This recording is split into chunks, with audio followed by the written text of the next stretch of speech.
be prepared to put in the time and the resources to address these problems so that there is credibility. And then if you're able to say that with respect to one problem that has arisen, it has the effect of creating a deterrent effect on a dozen other problems.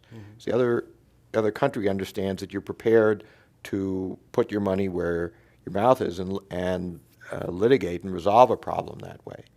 So that's the way we utilize our resources in enforcement in a strategic way. And the president, last comment I guess I would make, and the president has doubled down on his administration's commitment to enforcement by creating in 2012 an interagency trade enforcement center that brings together all of the agencies of the executive branch to make an unparalleled commitment to enforcement.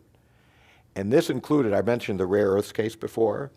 We had to work with the Bureau of Mines in the U.S. government. You may not think of that as a trade agency, but in understanding the system of rare earths extraction and defenses that the government of China was likely to present and then did present, and enabling our legal case to overcome those defenses and win the case and win it strongly, we had to work with a wide diversity of interests in our government.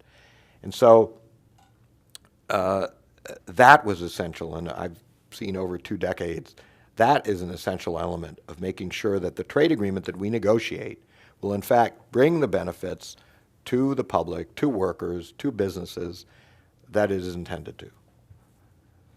So for people here in California and even back east in, not even Washington, D.C., but in Maryland and Virginia, what can average Americans expect to see in terms of the kinds of companies and organizations that they're working for, the benefits of this agreement? I mean, they're probably not going to be immediate, but over the medium and longer term, what tangible benefits might they see impacting their jobs, their everyday life? I mean, obviously, a huge market. It's all about exports for the most part. The ability to sell, export our goods and services. But what about those who are not directly in that specific exporting business, if you will, or sector? These are people who hear about the pluses and minuses of trade policy, this particular agreement, the fight on Capitol Hill about it. When it comes up for a final vote, later this year, what would that individual expect to be thinking about as it relates to this? So it really depends